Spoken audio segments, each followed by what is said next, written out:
사람들은 감성적으로 불합리한 선택을 하고도 그 선택한 것을 이성적으로 합리화한다.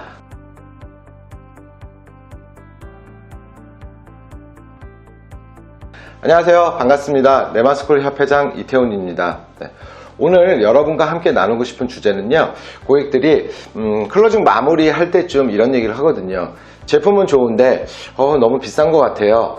이렇게 고객들이 많이 망설여 할 때, 그러면 우리가 어떻게 얘기를 하는 게 효율적인지 효과적인지 그 주제로 함께 얘기 나눠보도록 하겠습니다. 네트워크 마케팅, 즉 다단계의 부정적인 인식과 사회적 편견을 넘어서 회사의 비전과 가치, 그리고 제품의 우수성, 보상 플랜까지 만약에 설명을 하셨다면 우선은 1단계까지는 성공하신 겁니다. 그렇다면 왜 우호적인 고객일지라도 맨 마지막에 클로징 부분까지 가면 제품은 좋은데 가격이 세네 라면서 망설여 할까요? 그렇다면 정말 고객의 마음은 이 제품 정말 너무 마음에 드는데, 너무 훌륭한데 내 급여로는, 내 지금 형편상으로는 가격이 너무 비싸서 구매하기가 많이 꺼려진다, 망설여진다 라는 마음이 진짜 속마음일까요? 결코 그렇지 않을 겁니다.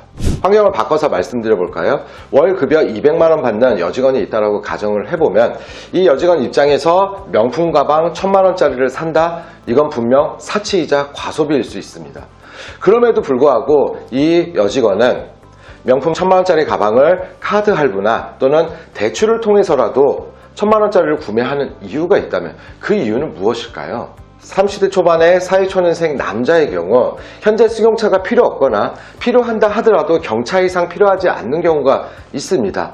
그럼에도 불구하고 이 남자 직원의 경우 경차가 아닌 준중형 또는 대형차를 구매하는 이유가 있다면 그 이유는 무엇일까요? 심리학 백과사전에 이런 얘기가 있거든요.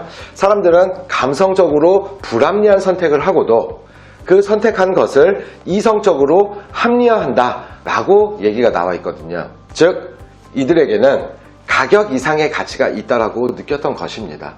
명품백을 메고 친구들을 만나고 지인들을 만났을 때 나의 모습을 상상하고, 그리고 남성분의 경우는 멋진 차를 운전하면서 여자친구와 함께 멋진 곳에서 드라이브를 하고 친구나 주변 선후배를 만났을 때 그 또래보다는 조금 더 큰 차를 타고 나가는 그 모습을 상상한다는 것이죠. 현재의 소득 대비 분명 과소비임에는 분명하지만 그들 입장에서는 가격 이상의 가치가 있다고 느꼈던 것입니다. 또 다른 상황을 하나 말씀드려 볼까 합니다. 천원샵으로 유명했던 생활용품 전문점에서 제가 커피잔 세트를 1000원 주고 구매를 했거든요.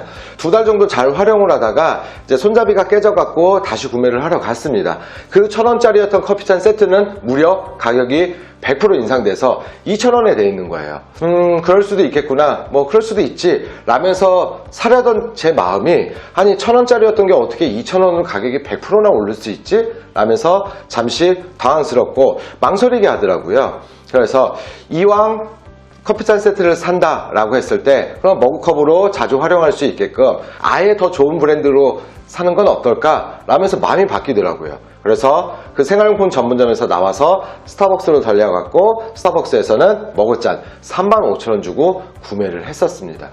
이 경우는 가격 이상의 가치가 없다라고 판단을 한 것이죠.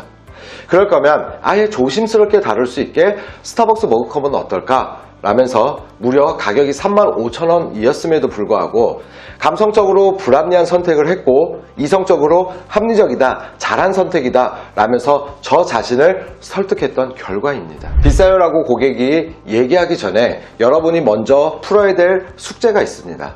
현재 이 사람의 상황과 환경은 어떠한지, 소득은 어느 정도 되는지, 빚은 있는지 저축은 어느 정도 하는지 우선적으로 파악을 하셔야 되고요. 명품백과 중형차를 사는 사회초년생처럼 가격 이상의 가치를 충분히 심어주셔야 합니다. 그리고 두 번째, 잘 설명했음에도 불구하고 고객이 여전히 비싸다라는 표현을 했다면 비싸다라는 이 부정어를 긍정어로 바꿔주셔야 합니다. 왜냐하면 고객은 제품의 장점보다는 단점이 머릿속에 더 깊이 세뇌가 됩니다. 100-1은 99가 아니라 0이라는 표현을 합니다. 100번을 잘했어도 한 번의 실수로 인해서 무용지물이 된다라는 표현을 쓰거든요. 여러분이 현장에서 자주 하는 실수가 비싸다라는 부정어가 나왔는데 그 부정어를 몇 번이고 반복해서 고객의 머릿속에 심어주는 그런 악순환을 계속하고 있다는 거죠. 비싸다에 대해서 긍정어로 바꾸셔야 되는데 비싸지만 비싸더라도 비싼 값을 하니까 근데 그렇지만 그렇더라도 그럼에도 불구하고 뭔가 계속적인 부정어를 얘기를 하고 있습니다.